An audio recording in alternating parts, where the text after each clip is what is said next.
Hello everyone, and for today's video, isang tanong na naman ang kailangan kong sagutin or gawan ng video sa ngayon. Hindi po ito tips, ito ay based on my own experience only, at kung nararanasan nyo po ito sa mga panahong ito, pwede po kayong kumonsulta sa mga taong professional pagdating sa ganito. Kasi ito po ay nakakaapekto sa inyong mental health. At totoo po yun, nakakaapekto talaga po. Then for today's nga po, tatalakayin po natin yung kung bakit po nagagalit yung ex mo at yung bago niya sa'yo. Yes po. So parang ikaw yan eh. Yung ex mo, yung girlfriend niya ngayon at ikaw na long time partner. So napapansin mo, yung bago niya ngayon, aawayin ka, sisiraan ka. Alam mo kung bakit? Sa inyong tatlo, ikaw yung kontrabida sa kanila. Or ikaw yung masama sa mga kwento nila. As simple as like this lang po. So maaaring yung boyfriend mo or yung asawa mo, siniraan ka niya doon sa girlfriend niya, lalo na kung mahal niya yung babae or yung lalaki. Yes po, sisiraan ka niya to the max, to the high level na halos patayin ka niya sa mga kwento niya doon. Like, sasabihin niya doon, nanlalaki ka, pokpok ka, hindi ka marunong mag-alaga ng asawa mo, wala kang kwentang babae, mabaho ka, puta ka, yung mga ganyang term, yung mga ganyang kasasakit na salita. Or same din sa mga boy kasi I know and I believe meron din talagang ganito sa mga sa parte nating mga babae, pero hindi ko po yun nilalahat. Same din po sa mga lalaki, hindi ko rin po nilalahat. Dahil I believe meron pa pong matinong tao na natitira sa mundo. So yun na nga po, yung mga narcissist people na naging partner nyo, kapag po sila nakakagawa ng kasalanan sa inyo, hindi po talaga nila kayo kayang prangkahin. To be honest, hindi nila kayang prangkahin ka na ayaw na nila sa'yo. Dadaanin ka nila sa mga ganitong sitwasyon, sa mga ganitong reaksyon. Babaliwalain ka, aabandonahin ka, i-ignorin ka nila, go-ghostingin ka nila, wala silang pakialam sa mga sasabihin mo kahit tagtarin mo sila ng message, kahit tagtarin mo sila ng paliwanag through apps or messenger kung saan man kayo nagkakaroon ng communication, kahit po tagtarin nyo sila ng mensahe, i-ignorin po nila kayo.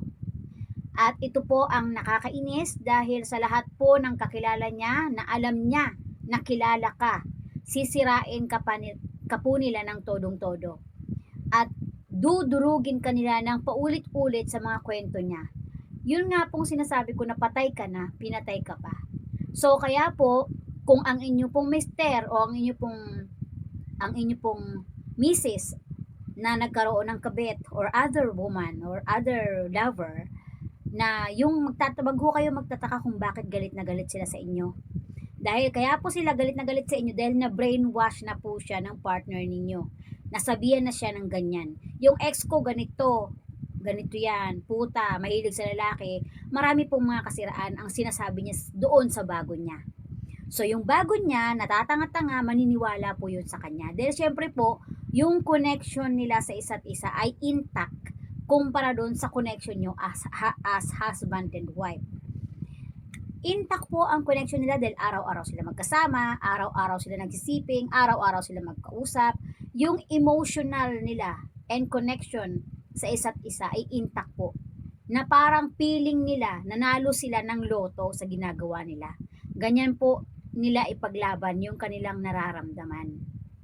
Siyempre po, natural, doon po sa naiwan ay sobrang sakit po nito at nakakasira po ito sa mental health. Again, uulitin ko po na kung may mga ganito kayong nararamdaman or nangyayari sa inyo sa mga oras na ito, yung mga ganitong sitwasyon, simple lang po ang kailangan nyong gawin. Huwag niyo po silang papansinin. Or kung meron po kayong kaibigan na alam niya yung totoo, mas maganda po kung umiyak kayo doon, sabihin nyo lahat ng nararamdaman nyo, makakatulong po ito sa inyo ng sobrang laki. Gagaan din po ang inyong pakiramdam.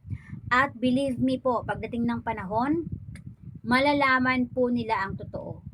I believe, walang apoy na hindi umuusok.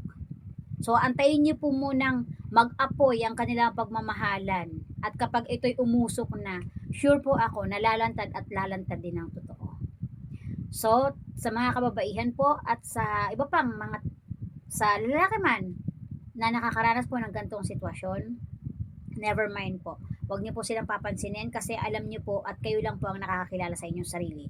At sila po, dahil sila nakasakit sa inyo, dahil sila ay mga narcissist people, hindi talaga sila lilingon sa'yo or hihingi ng tawad kapag sila ay nakagawa ng mali. Bagkus, sisiraan ka pa nila sa lahat ng taong kilala nila at alam nilang kilala ka. Ganun po sila katindi. Backfighter po sila. Kaya wag po kayong umasa na lahat po ng sasabihin nila sa ibang tao ay magiging mabuti at magiging pabor para sa iyo. Dahil lahat po ng ikukwento nila sa ibang tao ay magiging pabor lamang ito para sa kanila.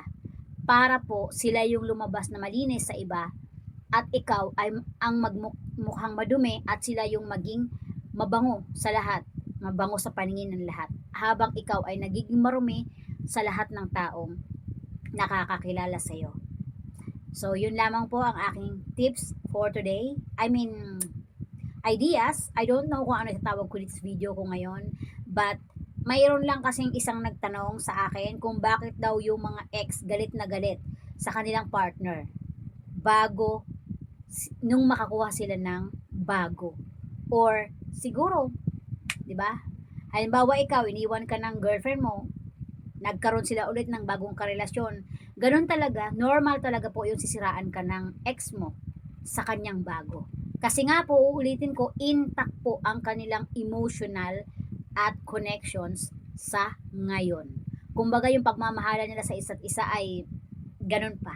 Ganun na ganun. So, darating pang araw na malalaman nila na, ay, kaya pala, iniwanan to. Kasi, alam nyo na. And kaya naman pala, dahil literal na ganyan na talaga siya. So only narcissist to narcissist people lang po ang magkakaintindihan sa mga gantong sitwasyon. At ikaw, panatilihin mong maging mabuti sa lahat. At ipagdasal mo na lang po sila kasi yun lamang po ang magagawa mo. Wala na pong iba. So yan lamang po sa ngayon and have a nice day ahead kung nasaan man po kayo. Bye!